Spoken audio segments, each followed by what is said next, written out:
цієї книжки стали Асан Ахтем, Амет Сулейманов, Ремзі Бекіров, Осман Аріфмеметов, Ірина Данилович, Олексій Бессарабов, Сейран Селієв, Рустем Шейхалієв, Сервер Мустафаєв, Марлен Сулейман Асанов, Білен Демир'янов, Руслан Сулейманов, Тимур Ібрагімов, Ернес Аметов, Владислав Єсипенко і Наріман Джелял.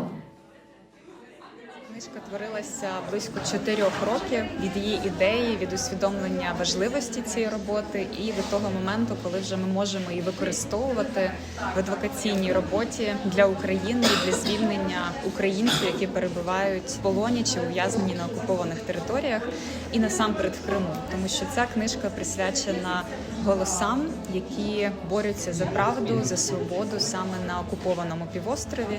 Це книжка про спротив, це книжка про віру, і це книжка про велику любов рідних до тих людей, за чиє звільнення вони борються, і самих наших героїв про любов їхню до їхньої землі. У родини Бекірових є присадибна ділянка. Якось туди, а також у сусідські городи почав навідуватися хом'як і ласувати врожай. Найгірше, що робить Російська Федерація зараз, вона обезличує людей, вона перетворює їх на цифри. І чим більше ми будемо показувати, що у цих людей є свої історії, свої родини, тим більше користі ми принесемо цим.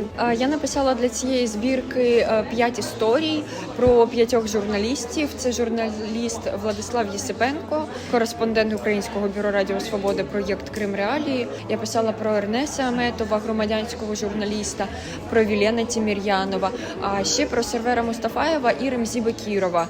Я знаю цю землю, я знаю цей народ.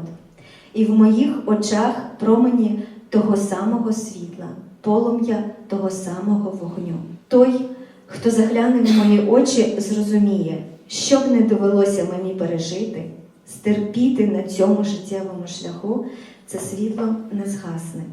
Тому що я син цього народу, цієї самої землі. Я не один. Я ніколи не залишусь сам, тому що самотності не існує. Це дуже важлива подія, як на мене, коли я боролася за Нарімана. Кожна стаття, кожне слово, кожний вихід книги, кожний показ відео, фільму, будь-чого. Це дуже виснажлива праця і як родини, і так і правозахисних організацій, журналістів. І це дуже важливо, тому що ми саме знаємо, що вони мають такий накопичувальний ефект, і кожна краплина може стати останньою у звіті.